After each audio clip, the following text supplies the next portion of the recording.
हेया guys, आज मैं आप लोग के लिए 10th के साइंस का बायो पोर्शन का मोस्ट प्रॉब्लमेटिक चैप्टर 1 बायो का लाइफ प्रोसेसेस का एक्सप्लेनेशन लाई हूँ, जिससे कि ये चैप्टर आपके लिए इजी हो जाए। बहुत लोगों को इसमें बहुत माइन्यूट चीज़ों में प्रॉब्लम्स होती है, तो हम यहाँ के बेस को पूरा क्लियर कर लेंगे पहले। उसके बाद जिस चीज़ों में प्रॉब्लम होती है उस चीज़ों को डिटेल में समझेंगे और अच्छे से समझेंगे, जिससे कि वो आपके लिए इजी हो जाएगा चैप्टर। तो चैप्टर शुरू करने से पहले हम इसके नाम ही को समझ लेते हैं। चलिए, वही उसको समझ लेंगे तो हम लोग को थोड़ा आइडिया मिल जाएगा ना कि चैप्टर में क्या है। तो मेरे लिए तो बेस्ट ऑप्शन यही है कि चलो पहले हम लोग इसके हेडिंग को ही समझ लेते हैं। तो लाइफ और प्रोसेस, लाइफ का मतलब होता क्या है? ज़रा सोचो, क्या होता है लाइफ का मतलब? कैसे आप बताओगे कि वो इंसान ज़िंदा है कि नहीं? कैसे बताओगे कि एक डॉग में लाइफ है कि नहीं? क्या वो प्लांट लिविंग है कि वो मर गया? कैसे आप डिफ्रेंशिएट करोगे लिविंग और नॉन लिविंग को? अब आप बोल रहे हो, सोच रहे होगे कि ये सब तो आप पहले ही पढ़ चुके हो।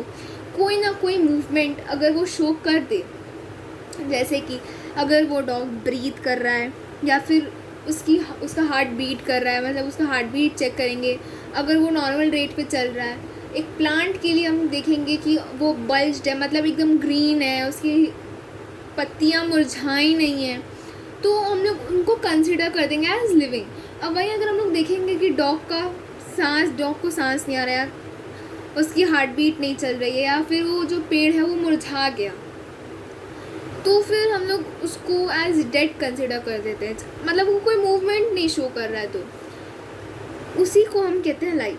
मतलब अगर लाइफ हमें जानना है कि लाइफ का मतलब क्या होता है, तो is already related to movement. If that organism is showing movement, it means it is living, and if it is not showing any kind of movement, it means it is dead. और movement का मतलब सिर्फ physical movement नहीं, inside the body movement, जैसे heart beat करना, breathing होना, उसके body में ब्लड सर्कुलेशन होना, वो सब भी मूवमेंट में ही आता है। और प्रोसेस, किसी चीज़ को करने का तरीका या मेथड। तो हम लोग जानते हैं कि एक्चुअली लाइफ प्रोसेस का मतलब क्या होता है। लाइफ प्रोसेस का मतलब होता है वो प्रोसेसेस जिसके कारण हम जिंदा हैं, वो मेथड जिसके कारण हमारे बॉडी में मूवमेंट हो रहा है, वो प्रोसेस जिसके कारण हमें लिविंग कहा जाता है, जिसके कारण हम कह सकते हैं कि हमारे अंदर लाइफ है या हम लिविंग है। तो लाइफ प्रोसेस की डेफिनेशन जो आपको एग्ज़ाम में अगर पूछ ली जाए और लिखने पड़ी, तो वो एग्जैक्टली क्या होगा, वो डेफिनेशन मैं आपको अभी लिख के दिखा रही हूँ। लाइफ प्रोसेस की डेफिनेशन होती है ऑल बायोलॉजिकल प्रोसेस। यहाँ हमारा रेफरेंस है to the process which is going inside our body, जैसे digestion, respiration, excretion, process taking.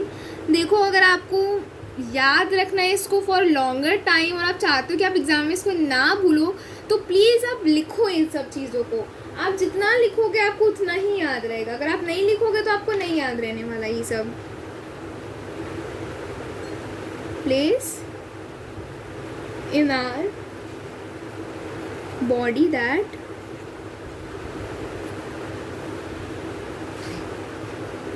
are essential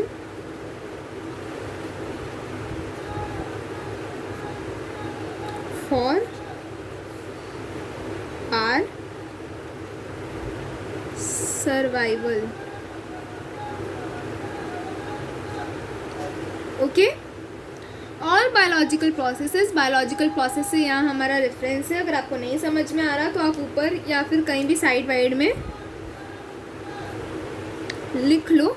biological process हमारा रेफरेंस है to the process which is going inside our body, जो हमारे body के अंदर प्रोसेस हो रहा है, जैसे रेस्पिरेशन, जो हम सांस ले रहे हैं, ब्रीदिंग जिसको हम लोग कहते हैं, और हमारा हार्ट बीट होना, सर्कुलेशन ऑफ ब्लड या फिर एक्सक्रीशन होना, जो हमारा सेंस हम लोग कर सकते हैं या उसको भी हम लोग कहते हैं biological process that taking place in our body that are essential for our survival. ठीक, अब हम लोग थोड़े एग्जांपल्स भी देख लेते हैं। देखो 7 टाइप के बायोलॉजिकल प्रोसेस होते हैं, 7 टाइप्स के बायोलॉजिकल प्रोसेस होते हैं। अब वो प्रोसेसेस होते क्या हम लोग देख लेते हैं। पहला सर्कुलेशन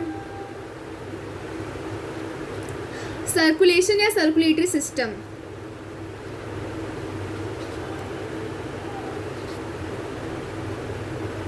डाइजेशन,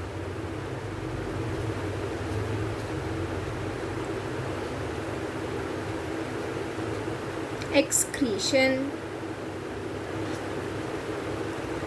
फिर आता है हमारा नर्वस सिस्टम। नर्वस सिस्टम को हम लोग सेंसेशन भी कह सकते हैं। यहाँ पे अगर हम लोग को समझना हो तो सेंसेशन, क्योंकि नर्वस सिस्टम के थ्रू ही हम सेंस कर पाते हैं। तो अगर आप ऐसे लिख रहे हो, अगर आपको नर्वस सिस्टम यहाँ पे लिखा हुआ अजीब लग रहा है तो आप नर्वस सिस्टम की जगह पे सेंसेशन भी लिख सकते हैं। फिर आता है नर्वस सिस्टम के बाद लोकोमोशन, जो मूवमेंट हम लोग शो करते हैं।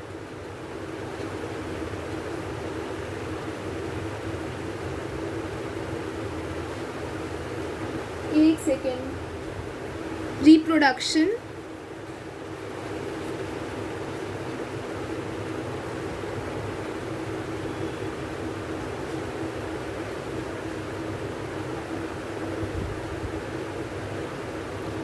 और यहाँ पे हमारा 7th है रेस्पिरेशन। ठीक, इतने टाइप के प्रोसेस हमारे बॉडी में होते हैं। एक और है जो ऑप्शनल है, अगर आप चाहें तो लिख सकते हैं, वैसे से कोई काउंट नहीं करता है, और वो प्रोसेस है हमारा ग्रोथ। इसे कोई काउंट नहीं करता इसमें, बट वो भी एक लाइफ प्रोसेस है, इसलिए मैंने आपको बता दिया। अगर आपको लिखना हो तो आप लिख लीजिए, वैसे ये ऑप्शनल है। अब आते हैं हम इस चैप्टर के पहले टॉपिक में, जो है हमारा डाइजेस्टिव सिस्टम। डाइजेस्टिव सिस्टम या फिर इस चैप्टर का पहला टॉपिक आप कह सकते हैं तो न्यूट्रिशन।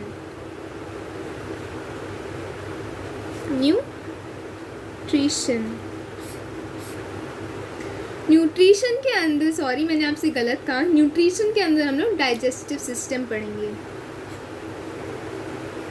ठीक, तो न्यूट्रिशन स्टार्ट करते हैं।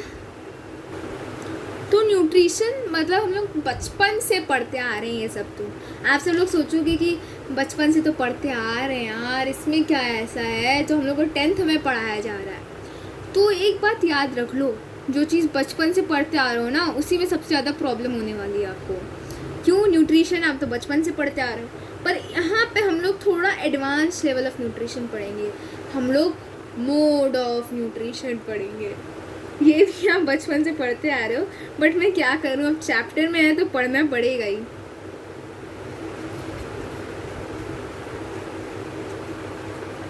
Mode of nutrition.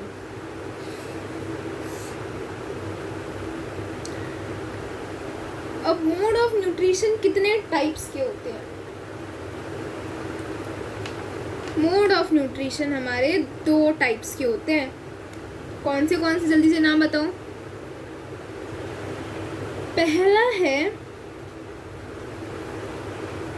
देखो बच्चों क्या दोस्तों, आप लोग भी जल्दी से इस टेबल को बना लो अगर आपको याद रखना है तो। अगर अभी नोट्स बना लोगे तो आपको बाद में प्रॉब्लम नहीं होने वाली है, नहीं तो फिर बाद में आपको आलस चढ़ेगा नोट्स बनाने में। तो पहला पार्ट है इसका ऑटोट्रॉफिक,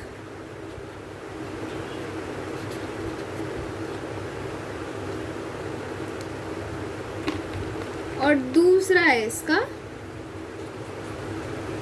हेट्रोट्रॉफिक। ठीक है, तो ऑटोट्रॉफिक आपको मालूम ही होंगे, all those green plants which can create their own food by using sunlight, air, water and chlorophyll are termed as autotrophs. है कि नहीं? पता है ना? मुझे भी मालूम है, आपको पता है। तो इस डेफिनेशन को मुझे लगता है कि लिखने की दरकार नहीं है, तो मैं डायरेक्टली नीचे लिख देती हूँ। जिस मेन प्रोसेस से वो अपना फूड क्रिएट करते हैं वो फोटोसिंथेसिस।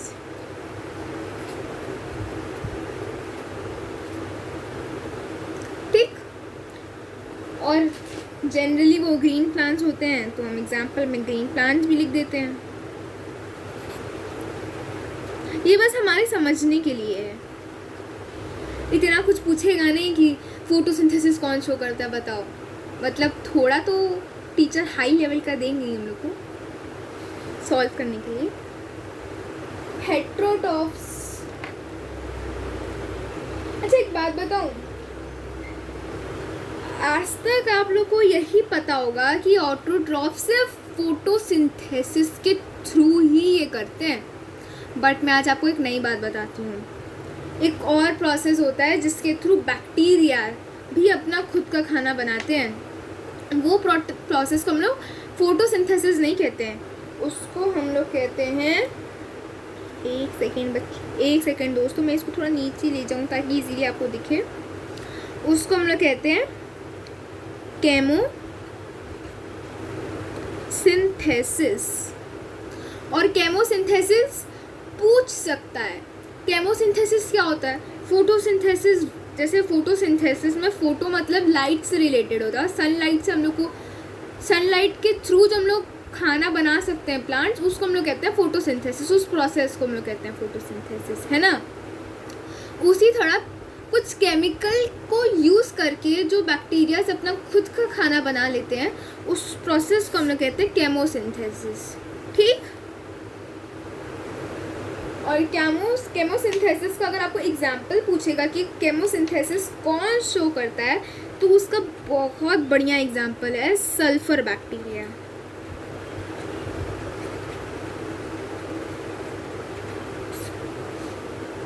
अब हम लोग ये शुरू कर ही दिए हैं टॉपिक, तो मैं सोच रही हूँ पहले प्लांट्स का ही हम लोग न्यूट्रिशन पढ़ लें, है ना।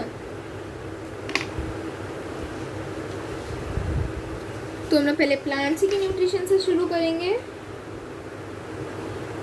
अपना अपना हेडिंग डाल लीजिए ऑटोट्रॉफ्स ऊपर।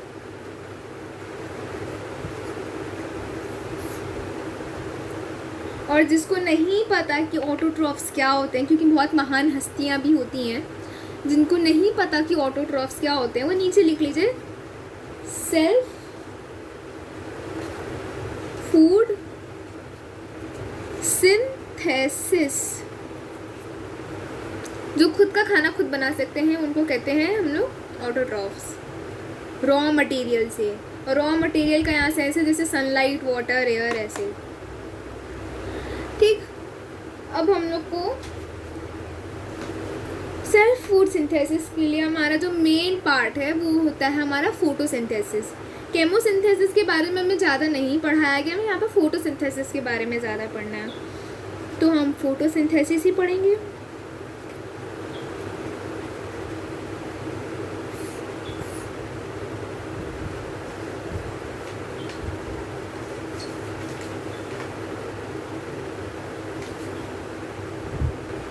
फोटोसिंथेसिस का हमें जो डेफिनेशन बचपन से पढ़ाया गया, देखो वो डेफिनेशन कभी मत लिख देना अगर पूछा जाए आपको 10th में। तो इसका थोड़ा टिपिकल डेफिनेशन अब हम लोग लिखेंगे, मतलब वही है, बस थोड़ा टिपिकल वर्ड्स में हम लोग लिखेंगे, ठीक है।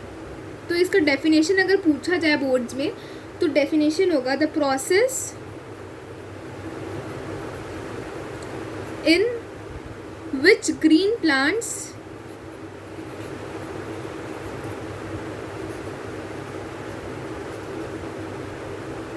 convert simple organic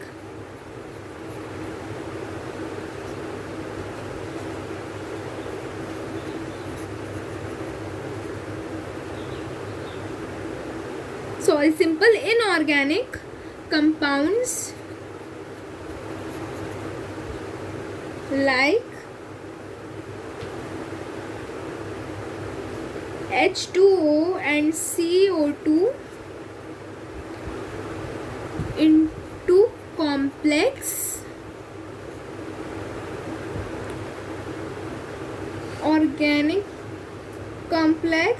organic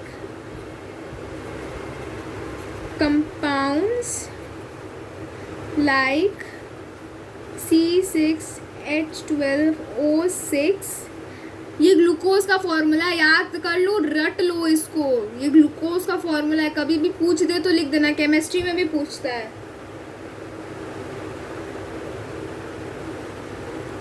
in the presence of sunlight. ठीक है, फोटोसिंथेसिस का मतलब वही कि सनलाइट को यूज़ करके, CO2 को यूज़ करके क्लोरोफिल होना चाहिए प्लांट में। वाटर, CO2, सनलाइट को यूज़ करके हम लोग प्लांट्स अपना फूड जनरेट कर सकते हैं। वो फूड क्या है? ग्लूकोज। ठीक है, उसी प्रोसेस को हम कहते हैं फोटोसिंथेसिस। अच्छा, एक काम करो, जहाँ पे सनलाइट लिखा है ना वहाँ पे एंड क्लोरोफिल भी कर लो, क्योंकि क्लोरोफिल भी बहुत ही इम्पॉर्टेंट एलिमेंट है जिसके बिना फोटोसिंथेसिस नहीं हो सकता। तो क्लोरोफिल भी लिख लो और अंडरलाइन कर लो, सनलाइट और क्लोरोफिल को अंडरलाइन कर लो। ठीक,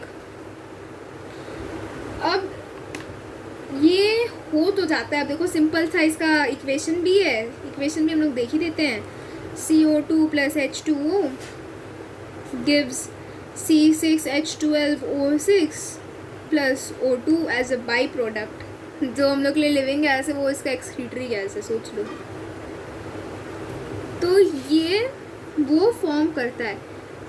अब इसको फॉर्मेशन में भी ना बहुत कॉम्प्लेक्स प्रोसेस है, और वो कॉम्प्लेक्स प्रोसेस 3 पार्ट्स में है। ठीक है, जो कि हम लोग इस वीडियो के नेक्स्ट पार्ट में देखेंगे।